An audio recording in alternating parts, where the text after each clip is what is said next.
श्रीचैतन्यं स्थापितं येन भूतले स्वयं रूप कदा मह्यं ददाति स्वपदान्तिकम्।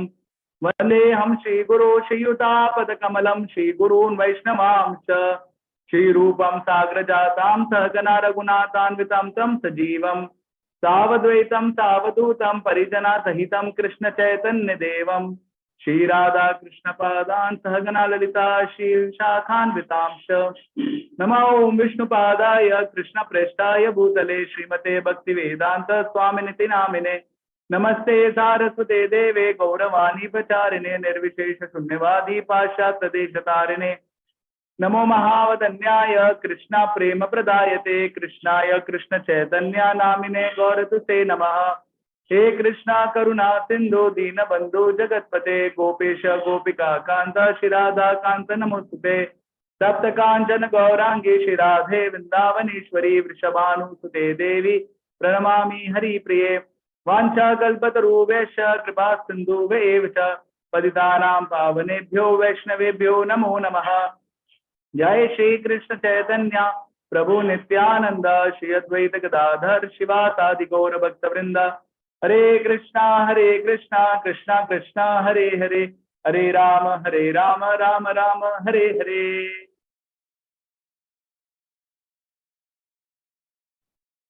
हरे कृष्णा। तो आप सभी का पुनः एक बार स्वागत है ये विशेष श्रृंखला में जहाँ पे हम 12 हफ्तों में 12 स्कंद श्रीमद् भागवतम के देखने वाले हैं। श्रीमद् भागवतम ही क्यों चुना हमने और उसी को क्यों हम सुनने वाले हैं वो हम चर्चा करेंगे, लेकिन उससे पहले हम स्पेशली मैं धन्यवाद देना चाहूंगा बहुत ही विशेष व्यक्ति को जिनका नाम है डिवाइन ग्रेस श्री भक्तिवेदांत स्वामी श्रील प्रभुपाद, जिसकी कृपा से हमको श्रीमद् भागवतम अंग्रेजी भाषा में सिर्फ हम ही को नहीं पूरे विश्व को प्राप्त हो गया है। उससे पहले श्रीमद् भागवतम सिर्फ संस्कृत में था, श्लोक थे 18,000, लेकिन उस श्रीमद् भागवतम को अपने जीवन में कैसे अपनाएंगे वो कुछ पता नहीं था। परंतु श्रील प्रभुपाद जी ने ये कष्ट उठा के, है ना, हमारे लिए, हम सबके लिए, आपके लिए, मेरे लिए ये श्रीमद् भागवतम का अनुवाद किया अंग्रेजी भाषाओं में और फिर उनके शिष्यों ने हिंदी में और बहुत सारी अनेकों अनेकों भाषाओं में। और वो श्रील प्रभुपाद जी बताते अगर कोई श्रीमद् भागवतम को पढ़ेगा तो तुरंत ही उसको भगवान का साक्षात्कार हो जाएगा। भगवान का साक्षात्कार क्यों महत्वपूर्ण है सबसे पहले ये जानते हैं। देखिए, हम सब लोग चाहते हैं कि मेरे जीवन में कोई कमी ना रहे, करेक्ट ना। हर एक एंगल से मेरा जीवन क्या हो, परफेक्ट हो। अगर कोई शादी कर रहा है तो बोलता है कि मेरा पार्टनर एकदम परफेक्ट होना चाहिए। ऐसे करके एक व्यक्ति गया एक पंडित जी के पास और बोला, पंडित जी एक बात बताइए, ऐसी लड़की को क्या बोलते हैं जो बहुत खूबसूरत हो, आज्ञाकारी हो, उसको खाना बनाना भी आता है, मेरे माता पिता को भी ठीक से रखे, कभी कंप्लेन ना करे, जो कुछ मैं दूं उसमें संतुष्ट रहे, बताइए पंडित जी ऐसी लड़की को क्या कहते हैं। पंडित जी ने कहा, ऐसी लड़की को मन का वहम बोलते हैं बेटा, ऐसी कोई लड़की मिलेगी नहीं तेरे को, है ना। तो कहने का तात्पर्य क्या, हम चाहते कि सब कुछ परफेक्ट होना चाहिए मेरी लाइफ में, है ना, लेकिन वो परफेक्ट चीज मिलेगी कैसे। तो एक बार एक राजा था, उस राजा ने ऐसी घोषणा करी कि आज मैं बहुत खुश हूं, तो जो भी कोई पहले 3 लोग मेरे पास आएंगे मैं उनको मुंह मांगा इनाम दूंगा। तो उस राजा के पास वहां पे 3 लड़के पहुंचे और वो 3 लड़कों को देखकर राजा बहुत खुश हो गया, बोला मांगो तुमको क्या मांगना है। तो पहले लड़के ने बोला कि राजा, सोचने लगा क्या मांगना चाहिए, एक ही चीज मांगनी है, क्या मांगू। उसने बोला, राजा एक काम करो, मेरा घर ना बहुत टूटा फूटा है, वो क्या है 2 BHK घर है, उसमें भी प्रॉब्लम रहता है, कभी बाथरूम ऊपर से लीक करता रहता है, कभी पानी नहीं आता है और दीवार में से वो पापड़ी जो है ना वो निकलती रहती है, जितना पेंट लगाया सब खराब हो जाए, थोड़ा अच्छा सा घर बना दो, महल जैसा रो हाउस बना दो। तो राजा ने बोला, मंत्री इधर आओ। मंत्री आया, बोला इसके लिए एक बढ़िया सा बंगलो बना दो। Thank you Raja, thank you very much. दूसरे की बारी आई, दूसरे सोचा क्या मांगू मैं, मेरे पास तो बहुत अच्छा घर है, उसमें कुछ कमी नहीं है, अभी नया नया खरीदा है, लेकिन उस घर में आने का रास्ता ना बहुत खराब है, आ ही नहीं पाते, वो रास्ते में इतने मोड़ है, ऐसे मोड़, इतने गड्ढे, और खासकर भारत के घर तो आपको जानते ही आप लोग, करेक्ट। भारत में रोड खोदना शुरू कर देते हैं लेकिन भरना कब करते हैं उसका डेट नहीं है, खोदने की डेट आ जाती है, भरने की डेट नहीं आती, करेक्ट।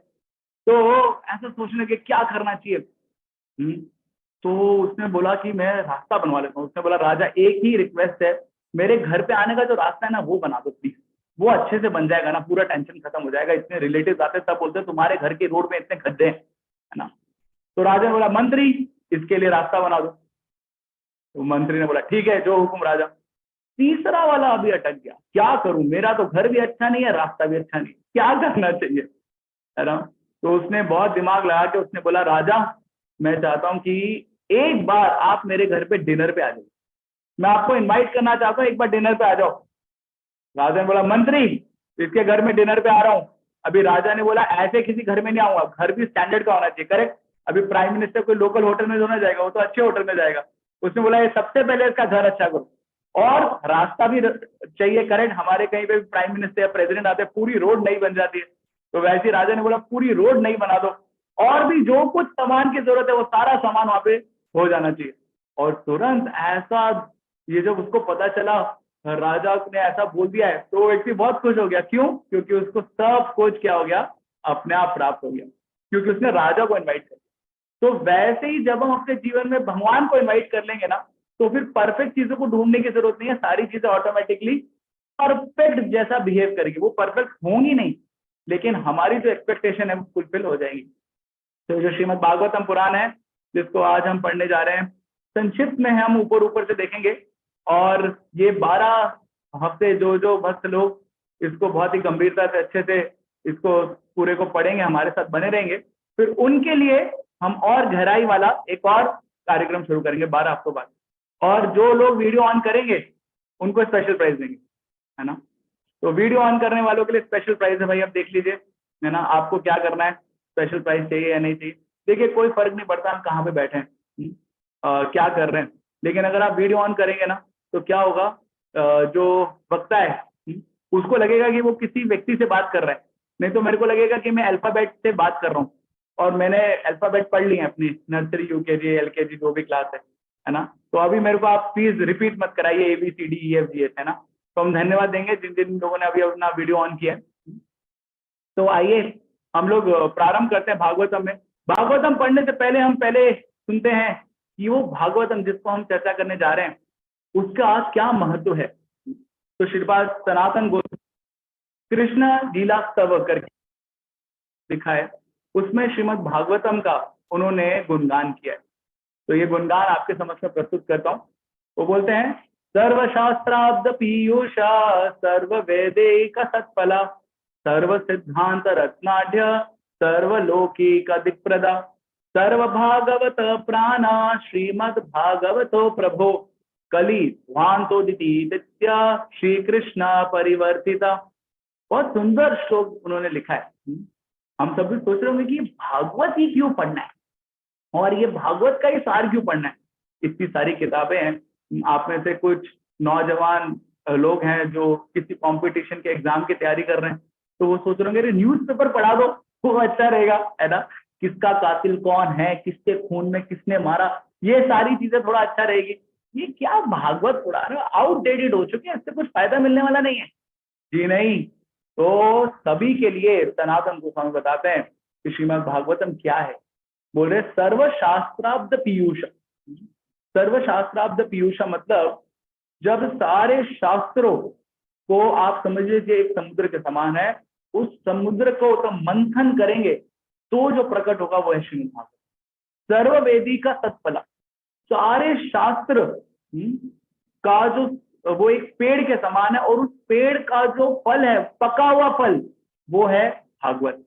सर्व सिद्धांत रत्नाढ्य, जितने भी सिद्धांत है इस जगत में, भक्ति के किसी भी चीज के सिद्धांत है, उन सारे सिद्धांतों में से सबसे महत्वपूर्ण जो सिद्धांत दिया गया है वो है भागवत। सर्वलोकी का दिक् प्रदा, मतलब इस संसार में जितने भी लोग है ना अपने जीवन में कुछ साक्षात्कार चाहते हैं, कुछ ज्ञान चाहते हैं, दिक् प्रदा उनके लिए प्रकाश है भागवत। सर्व भागवत प्राणा, और इतना ही नहीं, जो ऑलरेडी भगवान के भक्त बन चुके हैं, है ना, जो शुद्ध भक्त भागवत भक्त हैं, उनके लिए प्राण है भगवत। श्रीमद् भागवत प्रभो कली, है ना, स्पेशली कलयुग के बारे में बता रहे हैं।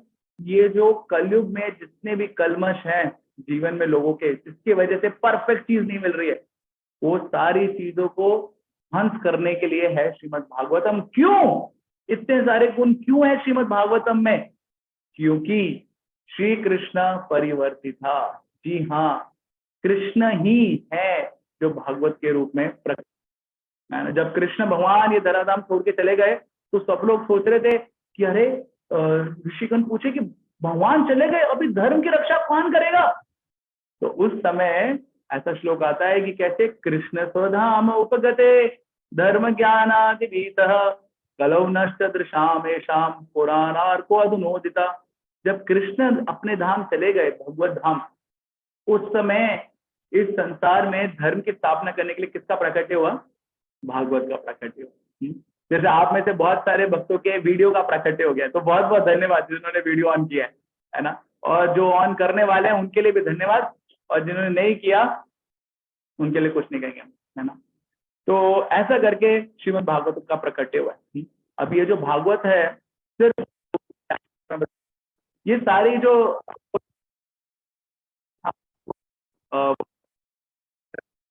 जिससे अगर आप सबको पढ़ सकते हैं, देख सकते हैं, है ना।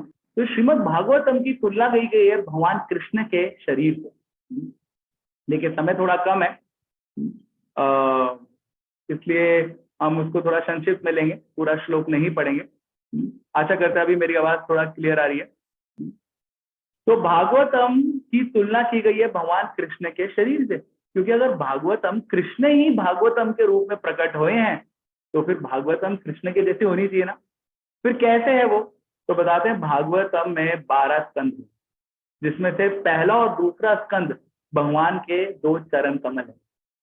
तीसरा और चौथा स्कंद जो है भगवान की जांघें हैं। 5वां स्कंद भगवान की नाभि है। छठा स्कंद छाती। 7वां और 8वां स्कंद भगवान की भुजाएं, और 9वां स्कंद भगवान का गला। 10वां स्कंद भगवान का कमल मुख। 11वां स्कंद भगवान का ये माथा, और 12वां स्कंद भगवान का सर। तो इस प्रकार से भागवतम की तुलना की गई है भगवान के अलग अलग जो पूरा शरीर का अंग है उनसे। तो आइए हम लोग भागवतम में प्रवेश करते हैं। अगले 45 मिनट में श्रीमद् भागवतम के पहले स्कंद का हम पूरा एक बर्ड्स आई व्यू करने वाले। बर्ड्स आई व्यू क्या बोलते हैं? तो अंग्रेजी में बोलते हैं बर्ड्स आई व्यू। इसका मतलब क्या होता है? देखिए, जब चिड़िया उड़ती है ना ऐसे करके, तो ऊपर चली जाती है और ऊपर से फिर वो सब कुछ देखती है, करेक्ट। तो उसको डिटेल में नहीं पता चल रहा कि आपका घर कहाँ है, उसकी कौन सी गली नंबर है, उसका हाउस नंबर क्या है, घर के बाहर क्या लिखा हुआ है, दरवाजे के बाहर किसका नेम प्लेट है, ये सब नहीं देख पा रही वो। लेकिन ऊपर ऊपर उसको पता चल जाता है कौन कौन से घर कहाँ पे हैं। जैसे अगर आप कभी प्लेन में जाएंगे तो प्लेन से सब कुछ दिखता है ना, करेक्ट, नीचे का। कैसा दिखता है? तो प्रभुपाद जी एक बार प्लेन में चढ़े तो प्रभुपाद जी बोले कि अरे, जब मैं ऊपर जाता हूँ प्लेन में तो ऐसा लगता है कि नीचे घर कैसे हो गए हैं, माचिस की डिब्बी के जैसे छोटे छोटे छोटे छोटे दिखते हैं, करेक्ट। वो माचिस की डिब्बी के जैसे दिखते हैं, असलियत में होते नहीं है लेकिन दिखते कैसे हैं? माचिस की डिब्बी के समान, करेक्ट। तो वैसे ही यहाँ पे हम ऐसे ही देखने वाले ऊपर से। इसके अलावा भागवतम में बहुत कुछ है पहले स्कंद में, लेकिन सिर्फ हम क्या देखने वाले हैं? हम चिड़िया के जैसे देखने वाले हैं, कैसी चिड़िया दिखती है ना वैसे। अब आप लोग उड़ मत जाइएगा, स्पेशली जिन्होंने वीडियो ऑफ कर रखा है उनके उड़ने के ज्यादा चांसेस है ना, क्योंकि वीडियो ऑफ करके उड़ सकते हैं। तो प्लीज वीडियो ऑन करके रखिए जिससे आप लोग उड़ ना पाए, है ना, और हमारे साथ बने रहे। तो आइए हम सर्वप्रथम प्रवेश करते हैं श्रीमद् भागवतम के पहले स्कंद में और जानने का प्रयास करते हैं कि पहला स्कंद कैसे बहुत विशेष है। उसके प्रारंभ में सुखदेव गोस्वामी और व्यास देव जिन्होंने भागवतम की रचना करी है, वो स्वयं भगवान के नाम का उच्चारण करते हैं। तो हम भी आप सबसे विनती करेंगे कृपया करके हमारे पीछे 3 बार इस मंत्र को दोहराइए, जो स्वयं व्यास देव ने सबसे पहला श्रीमद् भागवतम का जो श्लोक लिखा है उसमें यह मंत्र लिखा है। तो आप लोग मेरे पीछे बोल सकते हैं, ओम नमो भगवते वासुदेवाय, ओम नमो भगवते वासुदेवाय, ओम नमो भगवते वासुदेवाय। तो श्रीमद् भागवतम का पहला स्कंद शुरुआत होता है गायत्री मंत्र से। जी हाँ, वो वाला गायत्री नहीं जो हम लोग बोलते हैं ओम भूर्भुवः स्वः वाला, नहीं, ये दूसरा गायत्री है। गायत्री का मतलब क्या है कि जिससे हम भगवान के ऊपर ध्यान लगा रहे, जिससे भगवान की कृपा को प्राप्त कर सके। देखिए, हम सब लोग खुश रहना चाहते हैं और खुश रहने के लिए हमको सबसे पहले जानना पड़ेगा कि हम कौन हैं। और अपने आप को पहचानने के लिए हमको अपने बारे में ज्ञान चाहिए, और हम स्वयं अपने बारे में ज्ञान अर्जित नहीं कर सकते। कैसे बोला, ऐसे कैसे ज्ञान नहीं अर्जित कर सकते? आप देखिए, अगर कभी आप कमरे में हैं रात के समय और लाइट चले जाए तो आपको कुछ दिखता है क्या? जी नहीं, कुछ नहीं दिखता आपको, करेक्ट। तो वैसे ही हमारी आंखें हैं, हमारे हाथ है, लेकिन लाइट नहीं तो हमको दिखते हैं, नहीं दिखते हैं, करेक्ट। जिन्होंने वीडियो ऑन करके रखा है ना, वो ऐसे ऐसे सिर हिलाते रहिए, मैं क्योंकि आप लोगों को देख रहा हूँ, तो आप ऐसे ऐसे हिलाते रहेंगे तो मेरे को विश्वास रहेगा कि आप लोग सुन पा रहे हैं, है ना। तो हम अपनी आंखों से अपने हाथों को नहीं देख सकते अगर प्रकाश नहीं है तो, करेक्ट। वैसे ही बताया गया है कि हमको अगर अपने आप को जानना है तो हमको सबसे पहले भगवान को जानना पड़ेगा। हमको भगवान के बारे में जानना पड़ेगा, भगवान की कृपा होगी तो हम अपने आप को भी जान पाएंगे।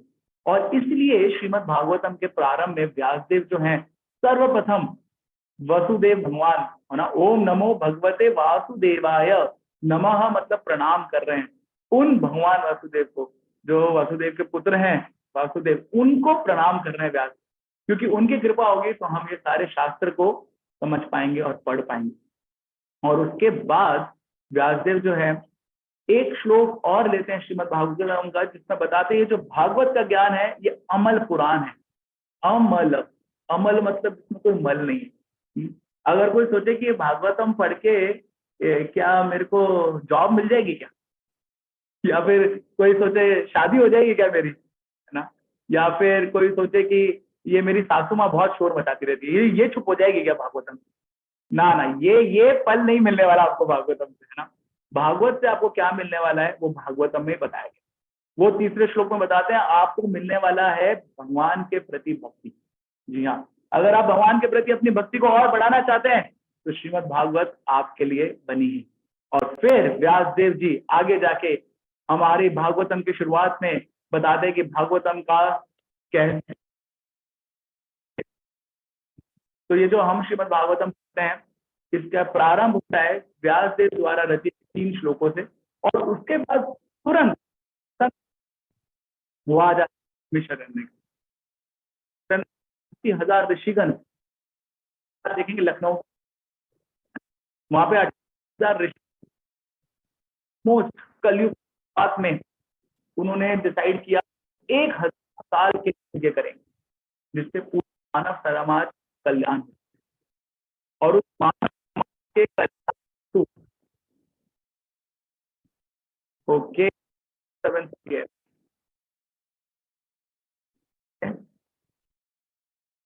बाकी सबको व्हाट्सएप आप लोग चैट,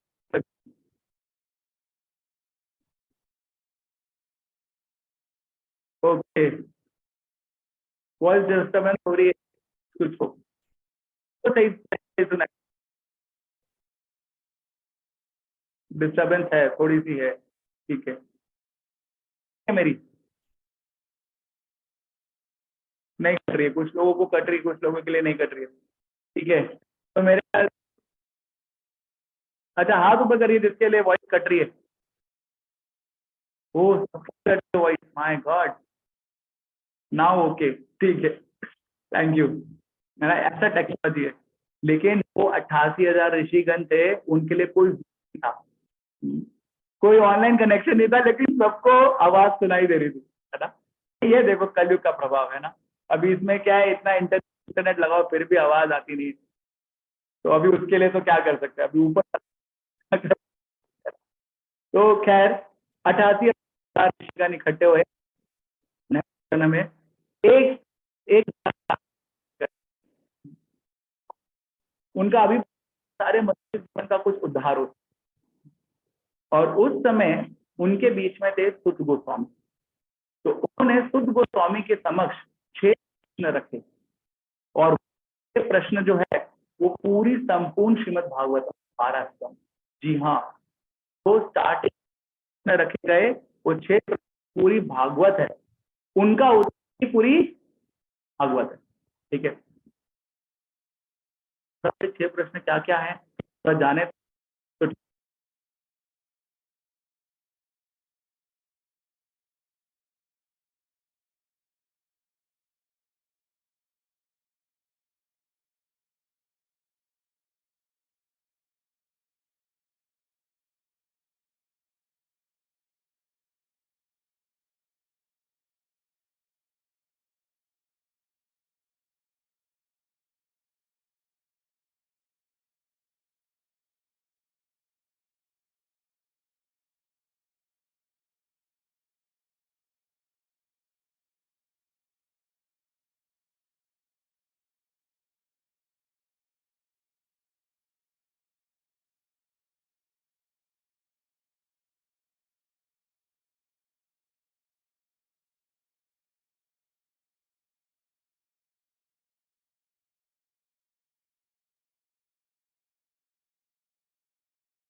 हरे कृष्णा, अभी आ रही है, क्लियर आ रही है ना? ठीक है, सॉरी, थैंक यू। आप लोग मतलब बहुत जगह में हैं, इसलिए तुरंत मैसेज भेज रहे हैं, है ना? Thank you very very much.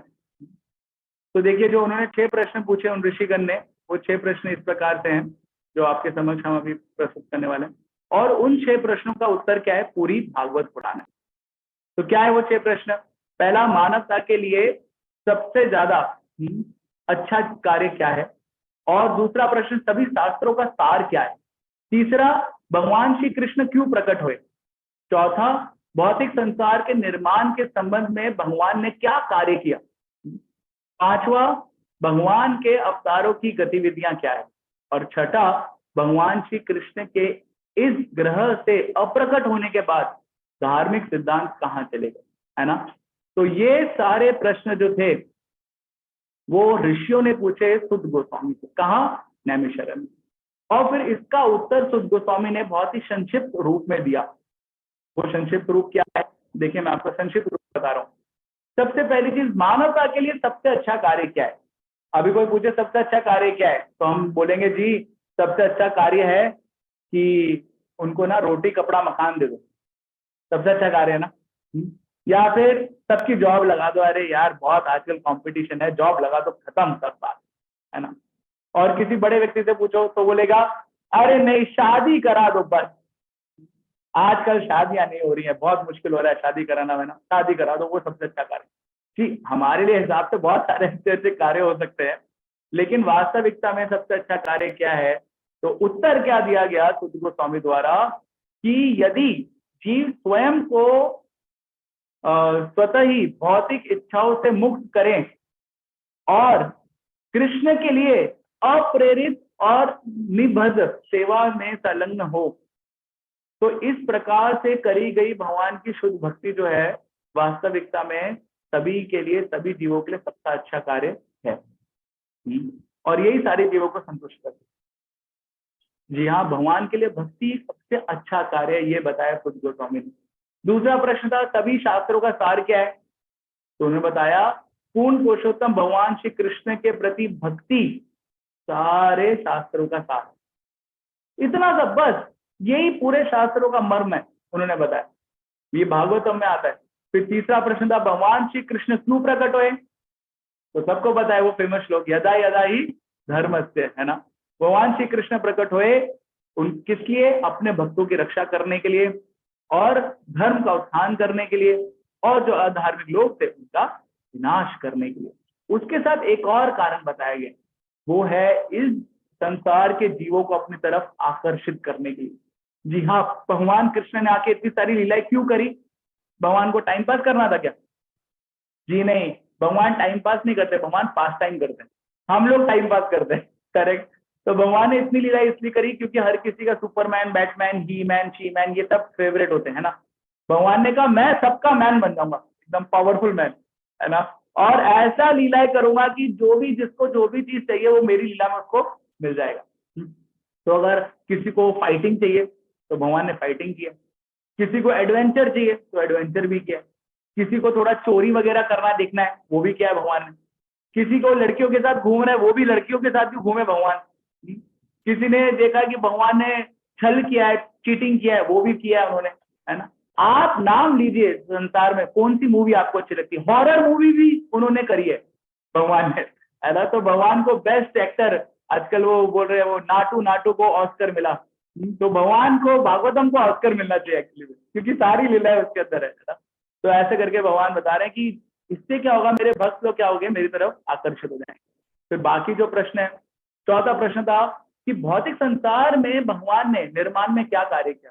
तो उसमें उन्होंने बताया कि भगवान कैसे विष्णु के रूप में आए। जी हाँ, विष्णु के रूप में आए। ये देखिए भागवतम में लिखा ही है कि कृष्ण विष्णु के रूप में आए इस पूरी सृष्टि की पूरी रचना करने की।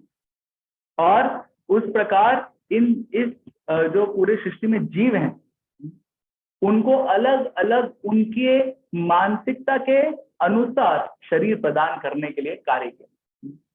फिर पांचवा प्रश्न था भगवान के अवतारों की गतिविधियां बताएं। तो इसलिए भगवान के अलग अलग अवतारों के बारे में वर्णन है भागवतम।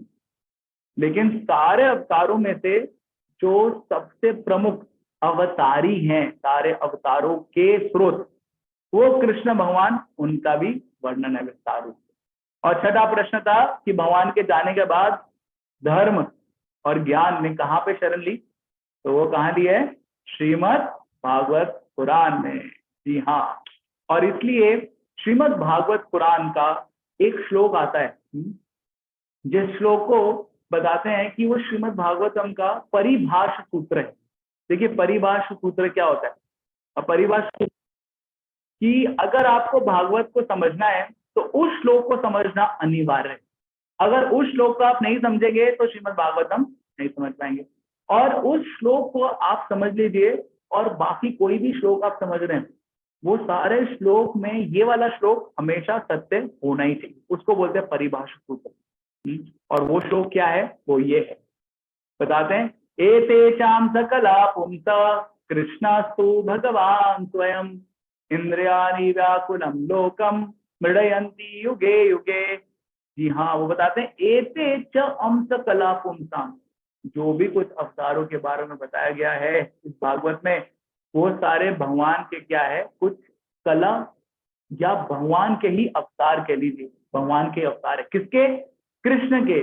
और उन सब में कृष्णा तू भगवान स्वयं, कृष्णा वो ओरिजिनल भगवान है। प्रभुपाद जी उदाहरण देते थे, एक मोमबत्ती है, उससे बहुत सारी मोमबत्तियां आप जला सकते हैं, सारी मोमबत्ती प्रकाश देंगी, करेक्ट। लेकिन एक मोमबत्ती क्या है जो पहली वाली है, वो पहले वाले कौन है, कृष्ण। इंद्रारी व्याकुलम लोकम हृदयंती युगे युगे।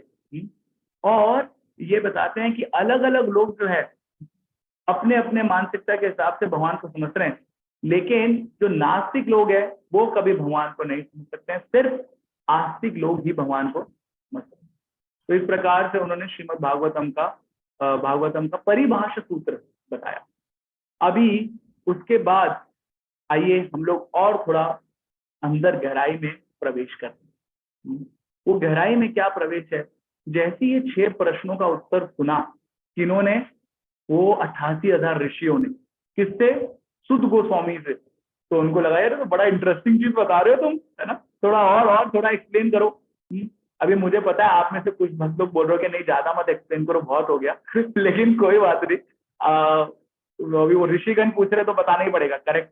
तो ऋषिगण पूछने लगे कि थोड़ा और बताइए क्या है ये भागवतम के बारे में। तो उन्होंने 4 प्रश्न और पूछ लिए। देखिए अगर आपको पहला स्कंद समझना है ना, ये 6 प्रश्न और ये 4 प्रश्न, ये 10 प्रश्न अगर आपको पता है तो आप किसी को भी बोल सकते हो मैंने भागवतम पढ़ लिया। कोई भी आपके पास आएगा ना, बोल देना A to Z सब आता है मेरे को। 20 का नहीं आता होगा लेकिन फिर भी आप बोल सकते हैं, क्योंकि ये 10 प्रश्न ही भागवतम का सार है। तो उन्होंने वापस और 4 प्रश्न पूछे। क्या 4 प्रश्न पूछे उन्होंने, तो सबसे पहला प्रश्न उन्होंने पूछा, उन ऋषियों ने भागवतम के इतिहास के संबंध में प्रश्न पूछा। सबसे पहला प्रश्न उन्होंने पूछा, श्रीमद् भागवतम क्यों, कब और कहां संकलित किया गया था। श्रीमद् भागवतम क्यों बोली गई, कहां बोली गई और कब बोली गई, बताइए। ठीक है। दूसरा प्रश्न उन्होंने पूछा कि दूसरों के द्वारा हमने सुना है सुखदेव गोस्वामी ने जो भागवत बोली थी परीक्षित महाराज को, तो सुखदेव गोस्वामी को बाकी लोग कैसे देख रहे थे, सुखदेव गोस्वामी को, और महाराज परीक्षित से सुखदेव गोस्वामी आके कैसे मिले बताइए। क्योंकि हम सबने सुना है कि परीक्षित को 7 दिन और रातों में मरने का अल्टीमेटम मिल गया था, और उनको फिर भागवत सुनाई किसने, सुखदेव गोस्वामी ने। तो वही उन्होंने प्रश्न पूछा कि कैसे मिले वो परीक्षित से, थोड़ा बताइए। तीसरा प्रश्न उन्होंने पूछा कि परीक्षित महाराज का जन्म कैसे हुआ, ये भाई बता दीजिए भाई, और उनकी गतिविधियां क्या क्या थी, क्या क्या परीक्षित महाराज करते थे, थोड़ा बताइए। और चौथा प्रश्न उन्होंने पूछा कि महाराज परीक्षित सब कुछ त्याग कर गंगा के तट पर क्यों चले, ये बताइए। ये है श्रीमद् भागवतम के इतिहास के 4 प्रश्न। तो आइए हम लोग एक इन सारे के सारे प्रश्नों का उत्तर।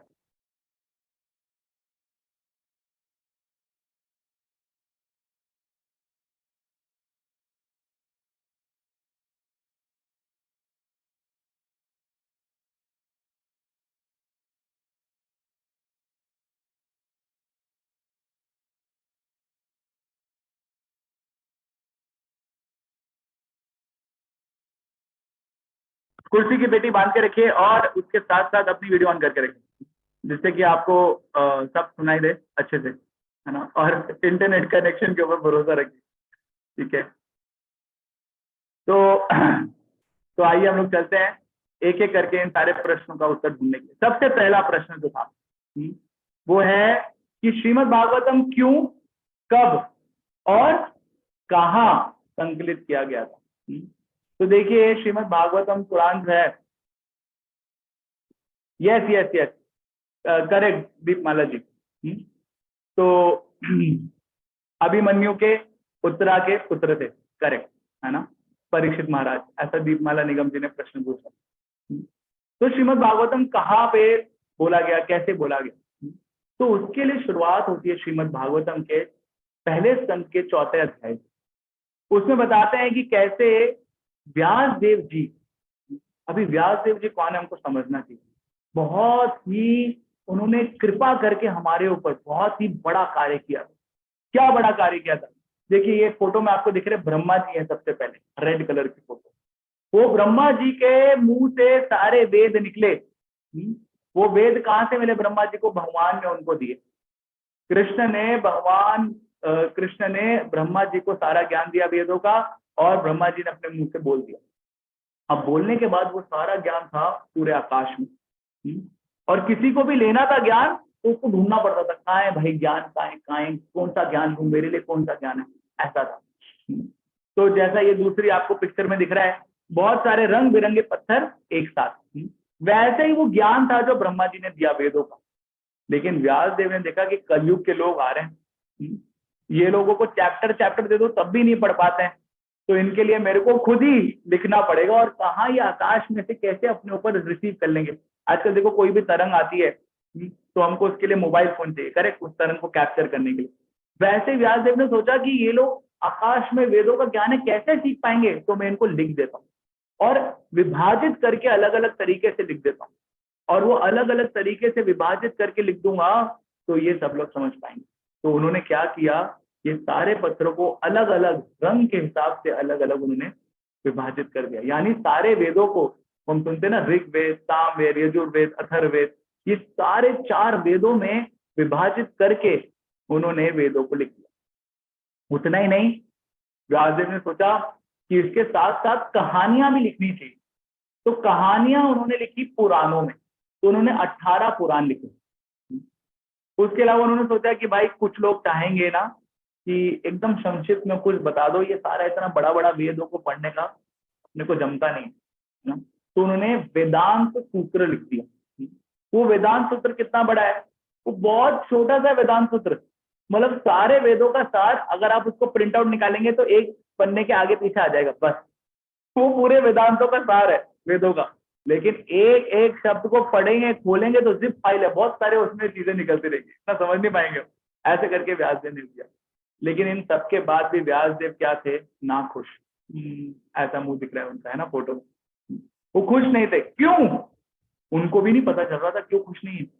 तो उस समय उनके गुरु आए वहां पे, उनका नाम था नारद मुनि। जी हाँ, नारद मुनि वहां पर आए, और नारद मुनि वहां पर आए तो व्यास देव ने नारद मुनि को प्रार्थना करी कि नारद मुनि, मैंने इतना अच्छा कार्य किया है मानव समाज के लिए, सारे वेदों को अच्छे सरल भाषा में रख दिया है, सब कुछ दे दिया है, लेकिन मैं खुश क्यों नहीं हूँ, मेरे को आनंद क्यों नहीं आ रहा है। ऐसा करके नारद मुनि से पूछा व्यास देव। अभी देखिए, यहाँ पे एक बहुत ही महत्वपूर्ण सिद्धांत आ रहा है कि हमारे जीवन में सब कुछ सही रहेगा, हम सब कुछ अच्छा करेंगे, लेकिन ये एक चीज नहीं करेंगे ना, तो फिर संतुष्टि नहीं मिलेगी, जैसे व्यासदेव जी को नहीं मिली। तो उन्होंने पूछा, नारद मुनि क्या चीज मेरे से मिसिंग हो गई। तो नारद मुनि ने उनको बताया कि व्यासदेव देखो, तुमसे जो मिसिंग हो गया है ना, वो मिस हो गया है भगवान कृष्ण की लीलाओं का सीधा सीधा प्रसारण। तुमने कृष्ण की लीलाओं को विस्तार रूप से सबके समक्ष प्रकट नहीं किया है, थोड़ा थोड़ा बता दिया इधर उधर, लेकिन स्पष्ट रूप से सबके लिए नहीं लिखा। और क्योंकि तुमने डायरेक्ट भगवान के संबंध में ग्रंथ नहीं लिखे हैं, इसलिए तुम संतुष्ट नहीं हो। तो देखिए, हमारा जीवन है, हम बहुत सारे जीवन में बहुत सारी चीजें कर रहे हैं और जी रहे हैं, वो बहुत अच्छी बात है, लेकिन हम अगर भगवान के साथ कनेक्शन नहीं है तो क्या होगा, सारी चीजें हमारे पास रहेंगी लेकिन हम संतुष्ट नहीं रह पाएंगे। इसका उदाहरण क्या है? उदाहरण एकदम सरल है। जैसे कि मान लीजिए, अगर आपके पास कोई पेड़ है, आप उसकी पेड़ की टहनियां जो होती है ना, उसको कलर कर रहे हो। हम आर्मी में थे, मेरी मदर थी आर्मी में, तो हम देखते थे आर्मी में क्या है, वो पेड़ लगाते थे और पेड़ को कभी वो रेड वाइट कलर का पेंट कर देता है नीचे तने पे, तो सुंदर लगने के लिए, है ना। तो ऐसे सुंदर सुंदर करने के लिए कलर कर देते थे वो लोग। और उतना ही नहीं, आजकल आप मॉल में चले जाओ तो पत्तियों के ऊपर भी पानी डालते रहते हैं, है ना, जिससे पत्तियां भी एकदम चमकते रहे। और उसके इर्द गिर्द क्यारी भी बना देते हैं, फेंसिंग भी लगा देते हैं, तो वो लिख देता है फलाने फलाने बैंक ने फेंसिंग स्पॉन्सर करी है। अभी ये सब आप कर दो, लेकिन अगर आपने पेड़ की जड़ में पानी नहीं डाला तो क्या पेड़ बढ़ेगा?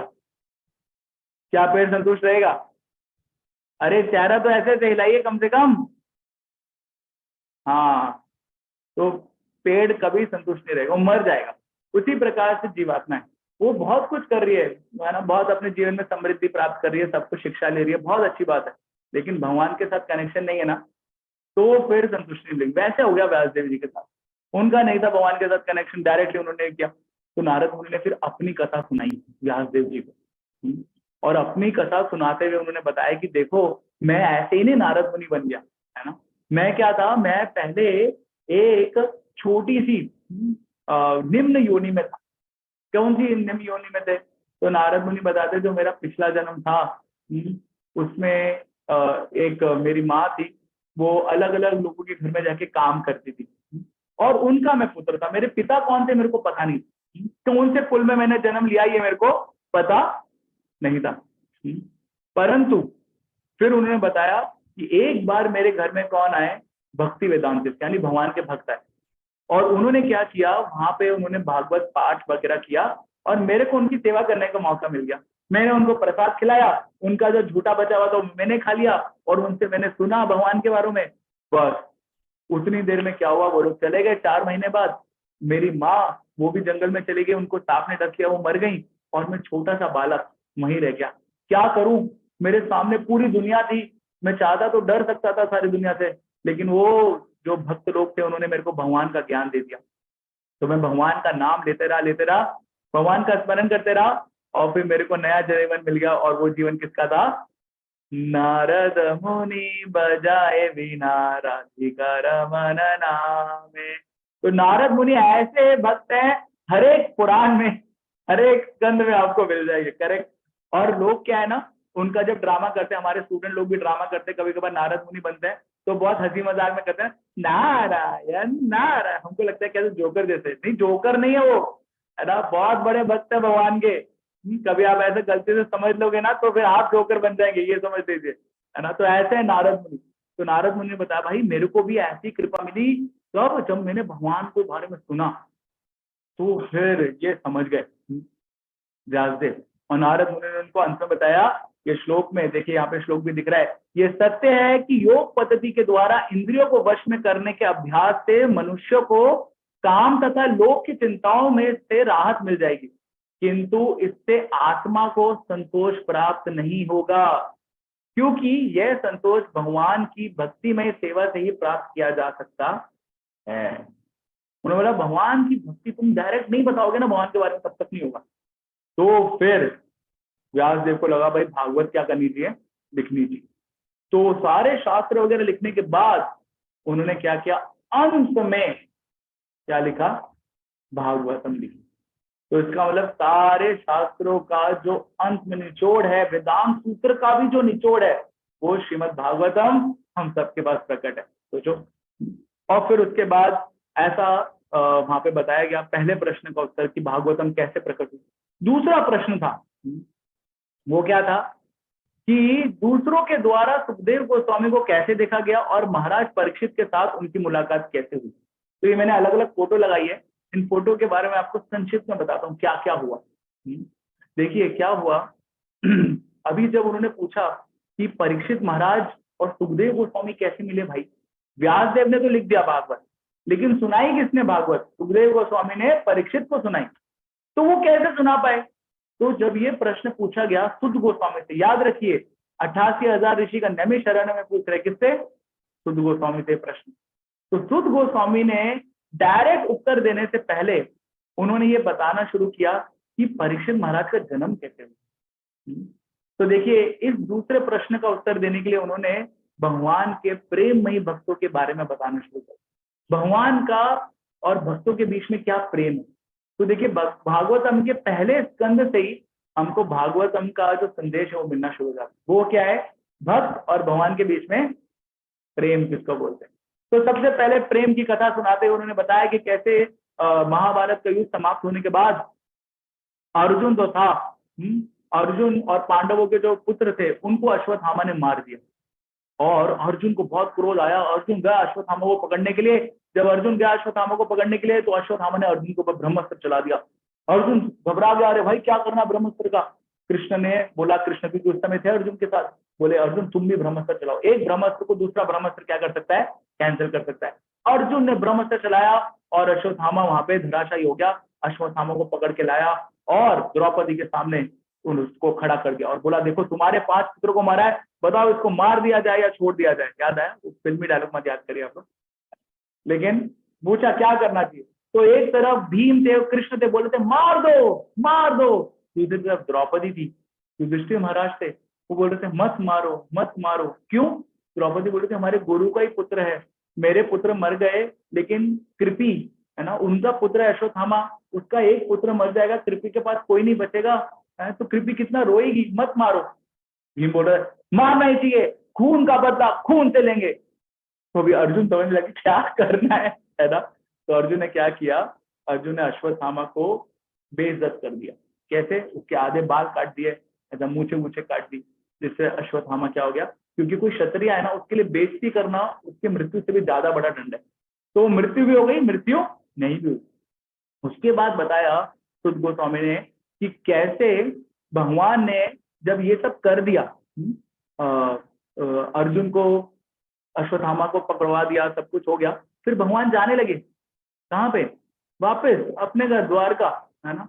लेकिन उस समय क्या हुआ, उत्तरा भागी आई भगवान के पास और बोला भगवान भाई इमाम रक्षा करिए रक्षा करिए। भगवान बोले क्या हो गया, बोला वो अश्वत्थामा को छोड़ दिया ना अर्जुन ने, उसने वापस एक ब्रह्मास्त्र चला दिया है, और इस बार किस पे चलाया है, मेरे कोख में जो परीक्षित हैं उनको मारने के लिए चला दिया ब्रह्मास्त्र, प्लीज बताइए भगवान।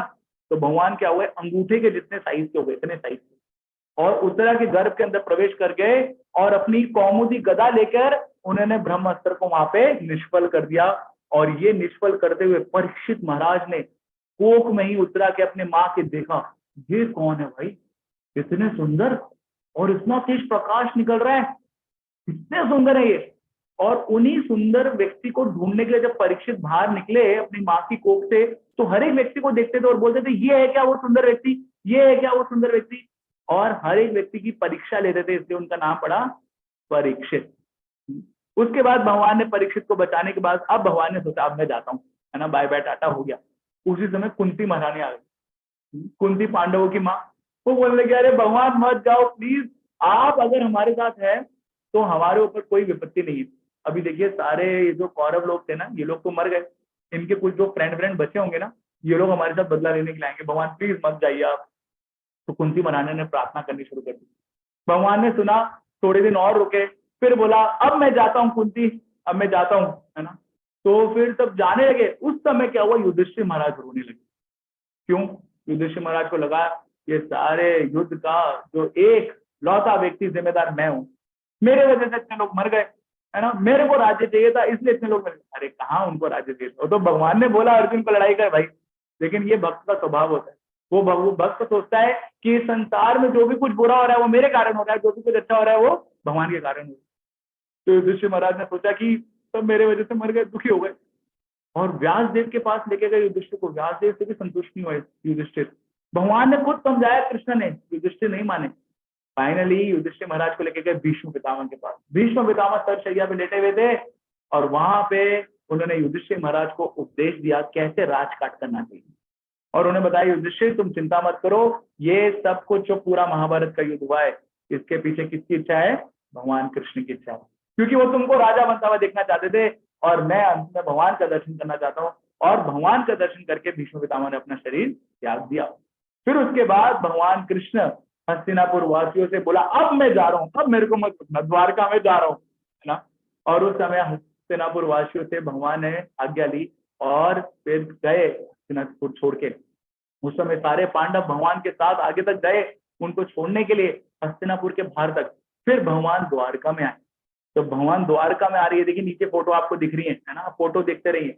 द्वारका में जब आ रहे हैं भगवान को, सब भगवान का बहुत स्वागत कर रहे हैं, है ना। ऊपर से महलों के ऊपर से भगवान की रानियां, 16,108 रानियां, वो देख रही हैं भगवान को। बहुत सारे सब लोग महोत्सव बना रहे हैं भगवान के आने का। इतना सुंदर सुंदर महोत्सव चल रहा है। तो ये जब सब कुछ बताया किसने? हमारे सुध गोस्वामी ने। तो इसमें परीक्षित महाराज के बारे में तो बताया ही नहीं ज्यादा, करेक्ट, खाली भक्तों के बारे में बताते गए। तो फिर जो शौनक आदि ऋषि थे उन्होंने बोला देखिए सुध गोस्वामी, आप बहुत ज्यादा एक्साइटेड हो गए, टाइम निकलते जा रहा है, थोड़ा आप बताइए कि परीक्षित महाराज कैसे मिले, थोड़ा समझाइए।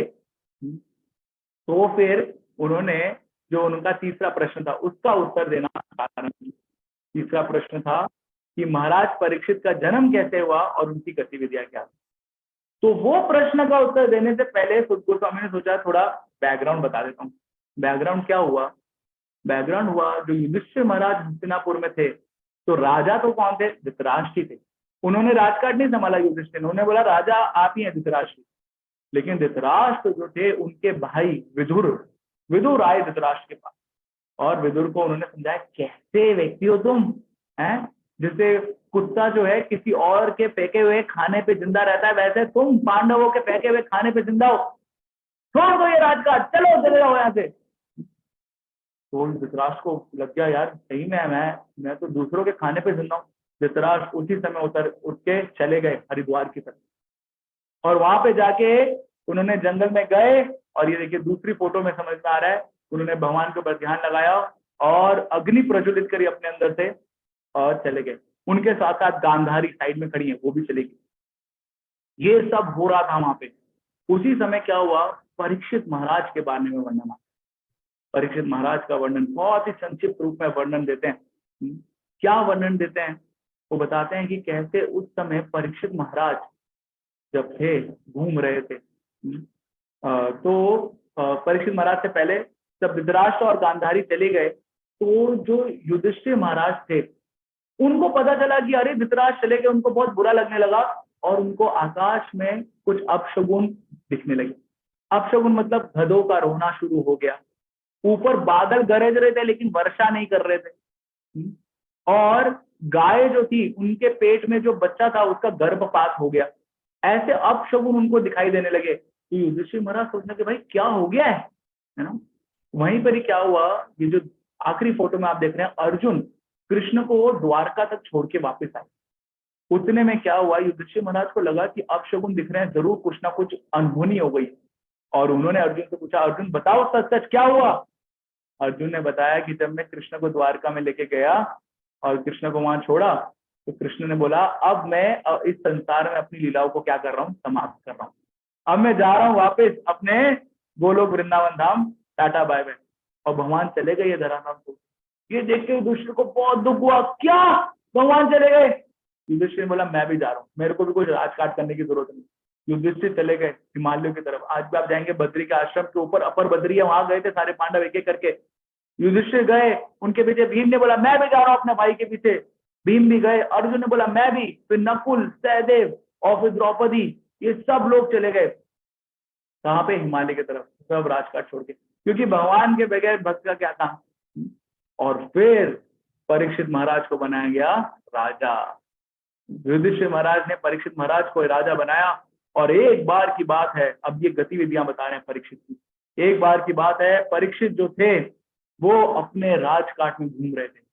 उनको एक काले रंग का व्यक्ति मिला जिसने राजा का वेश धारण कर रखा था, और वहां पे एक गाय थी और एक बैल थी। वो जो बैल थी उसके 4 पैर में से 3 पैर टूटे हुए थे और खून आ रहा था, और गाय भी रो रही थी।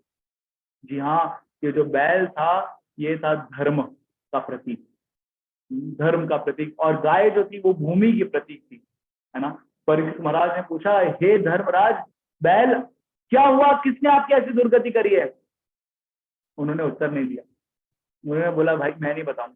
लेकिन परीक्षित ने देखा ये कली ने ऐसा हालत किया इनका, कली राज। जी हाँ, ये जो कलयुग जो हम आज बात कर रहे हैं ना, ये प्रवेश कर रहा था धीरे धीरे, है ना, उस राज्य में, क्योंकि कृष्ण चले गए। जब तक कृष्ण है तब तक कली नहीं आ सकते, लेकिन कृष्ण चले गए तो कली क्या करने लगा, प्रवेश करने लगा धीरे धीरे। और फिर जब कली प्रवेश कर रहा था, परीक्षित महाराज ने बोला इसको मैं प्रवेश नहीं करने दूंगा।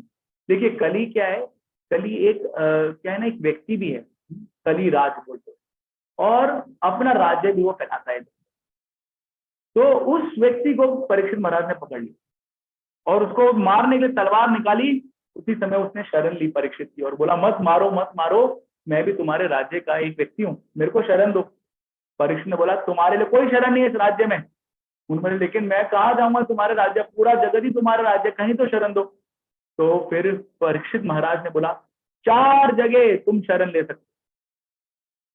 कली ने बोला हाँ बताओ कौन सी 4 जगह। तो बोला पहली जगह जहां पे मांसाहार हो रहा है, जहां पे जानवरों को मारा, क्योंकि तुमने अभी भी मारा ना बैल को, तो जहां पे जानवरों को काट के खाया जा रहा है उस जगह पे तुम शरण दो। बोला हाँ ठीक है। दूसरा जहां पे मदिरा पान हो रहा है, लोग नशा कर रहे हैं, है ना।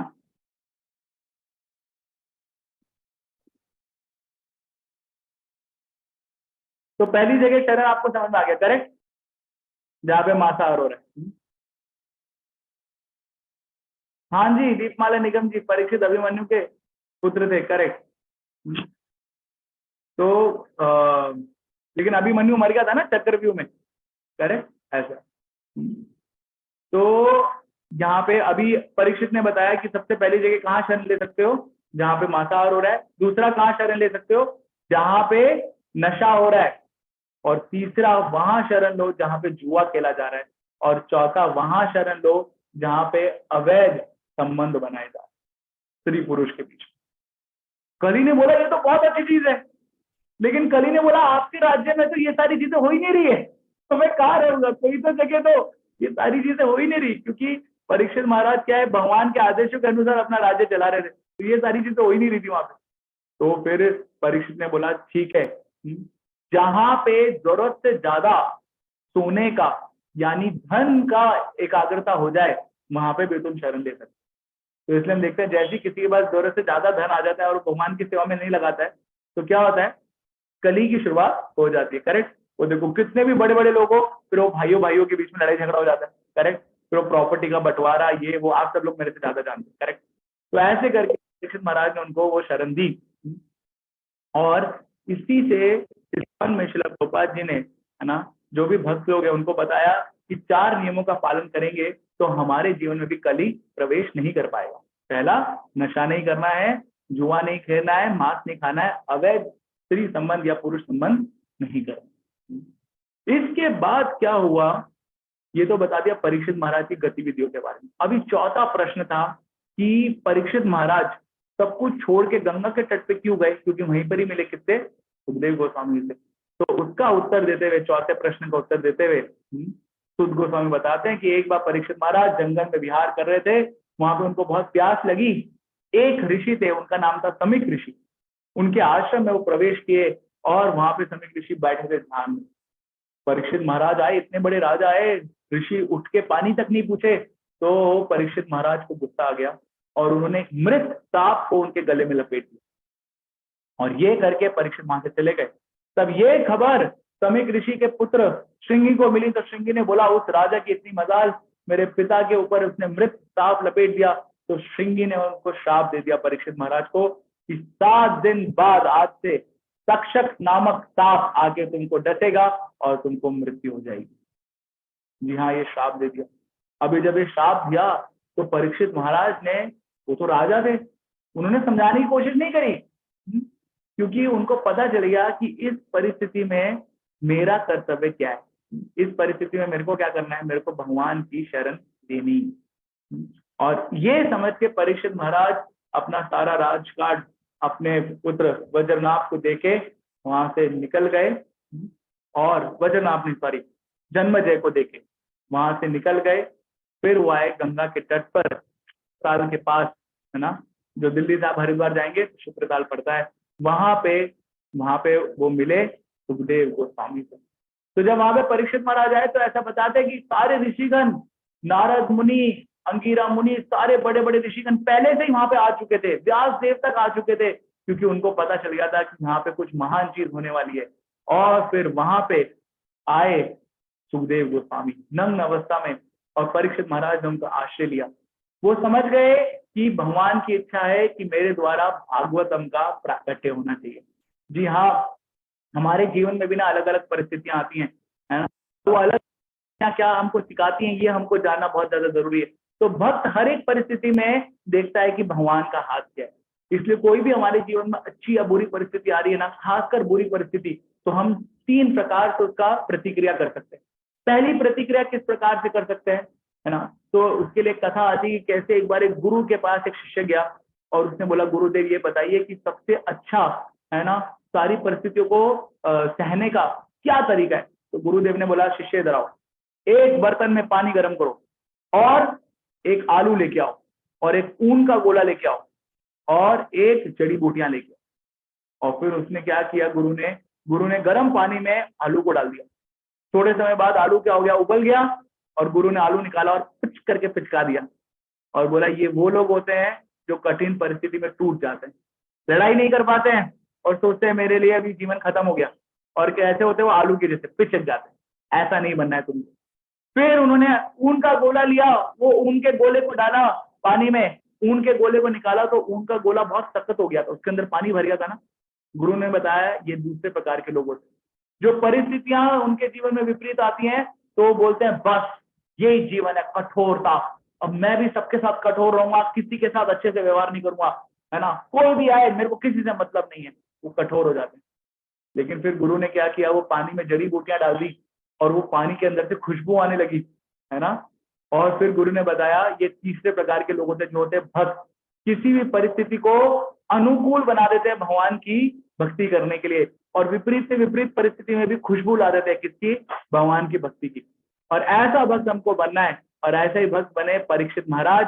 और परीक्षित महाराज ने फिर सुखदेव गोस्वामी से प्रश्न किए, और क्या प्रश्न किए और कैसे आगे भागवतम बढ़ी, ये हम लोग अगले गुरुवार को चर्चा करेंगे, शाम को 5:30 से 6:30 बजे तक। तब तक आप लोग हमारे साथ बने रहिए इसी समय, इसी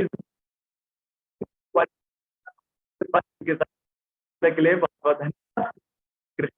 कोई प्रश्न? तो अभी हम आपको अनम्यूट दे रहे हैं और हाथ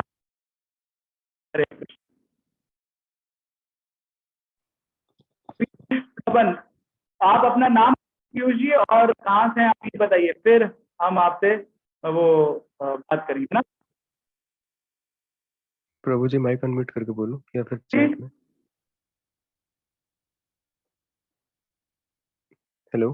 हरे कृष्णा प्रभु जी। ठीक है, प्रभु जी आपकी आवाज थोड़ी क्लियर नहीं आ रही। ठीक है, आ रही है हेलो। पीयूष जी, हमको भी आपकी आवाज नहीं आ रही है।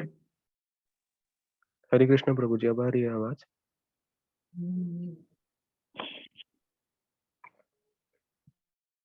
हेलो। ठीक है, आप लिख सकते हैं उसमें। डिस्कनेक्टेड। आप लिख सकते हैं पीयूष जी चैट में, क्योंकि हमको आपकी आवाज। ओके, पीयूष जी उड़ीसा से हैं, थैंक यू। अच्छा, यही बताने के लिए आपने पूछा क्या? ठीक है, कोई बात नहीं। प्रभु जी मेरे 2 क्वेश्चन है। ओके, बोलने का प्रयास करिए, अगर आप बोल सकते हैं अनम्यूट करके तो। हेलो। हाँ, आ गई आपकी आवाज। प्रभु जी मेरा पहला प्रश्न ये है कि आज की क्लास में हमने सीखा कि जो प्रभुपाद जी ने जो एग्जाम्पल दिया था कि सारे जो अवतार हैं भगवान के वो कैंडल की तरह हैं, लेकिन चैतन्य चरितमृत में ये वर्णन आता है कि जब चैतन्य महाप्रभु रूप गोस्वामी को शिक्षा दे रहे होते हैं तो वो बताते हैं कि भगवान कृष्ण की अनंत क्वालिटीज हैं, लेकिन उनमें से मैं तुम्हें 64 बताता हूँ और जिनमें से 4 किसी विस्तार में भी नहीं है। तो प्रभु जी हम इस इन दोनों सिद्धांतों को कैसे समझ सकते हैं? क्या ये दोनों क्लैश कर रहे हैं या फिर सच में भगवान के बाकी अवतारों में वो 4 क्वालिटीज नहीं होती? क्वेश्चन देखिए पीयूष जी, क्या है ना, जो कैंडल का उदाहरण दिया प्रभुपाद ने, वो उदाहरण इसके लिए दिया है कि सब तत्व के विचार से अगर देखा जाए तो सब भगवान है, तत्व के हिसाब से। लेकिन अगर आप लीला को कंसिडर करेंगे तो सबके अंदर अलग अलग क्वालिटीज हैं। जैसे हम सब लोग मनुष्य के हिसाब से देखा जाए तो सब मनुष्य है, लेकिन अभी मेरा फेस कट अलग है, मेरी बात अलग से करता हूं मैं, आप अलग हैं, करेक्ट ना? तो लीला के हिसाब से डिफरेंस है, लेकिन तत्व के हिसाब से देखा जाए तो सब भगवान। समझ में आया आपको? हाँ प्रभु जी। Thank you. दूसरा प्रश्न। दूसरा प्रश्न ये था प्रभु जी कि अथर्ववेद को लेकर बहुत सारे कंट्रोवर्सीज चलते रहते हैं कि वो चाणक्य के टाइम पे लिखी गई थी, तो एक्चुअल में क्या था वो? वेद व्यास जी ने लिखी थी या फिर वो बाद में लिखी गई थी अथर्ववेद? भागवतम, भागवतम की बात कर रहे हैं आप? नहीं प्रभु जी, अथर्ववेद की बात करने हैं। आज अथर्व, अरे अभी भागवतम की बात चल रही है, अथर्ववेद की प्रभु जी, बात। हाँ प्रभु जी आज क्लास में वो चला था ना, मतलब कि ब्रह्मा जी से सारे वेद निकले, देन उसको वेद व्यास जी ने लिखा था, तो वहां से डाउट। हाँ, तो अथर्ववेद इज द ओल्ड वेद, ऐसा कुछ नहीं है कि वो अभी अभी लिखा गया। It was old age creation. उसी समय ब्रह्मा जी के मुंह से निकला था, किसी और फॉर्म में था, उसको फॉर्म में डिवाइड करा व्यास देव जी ने। तो दैट इज डेफिनेटली, जो उसकी डेट है पुरानी है। ठीक है प्रभु जी, thank you. Hare Krishna. Thank you, Hare Krishna. और किसी को कोई प्रश्न है? अनम्यूट करके आप पूछ सकते हैं, ठीक है, नहीं तो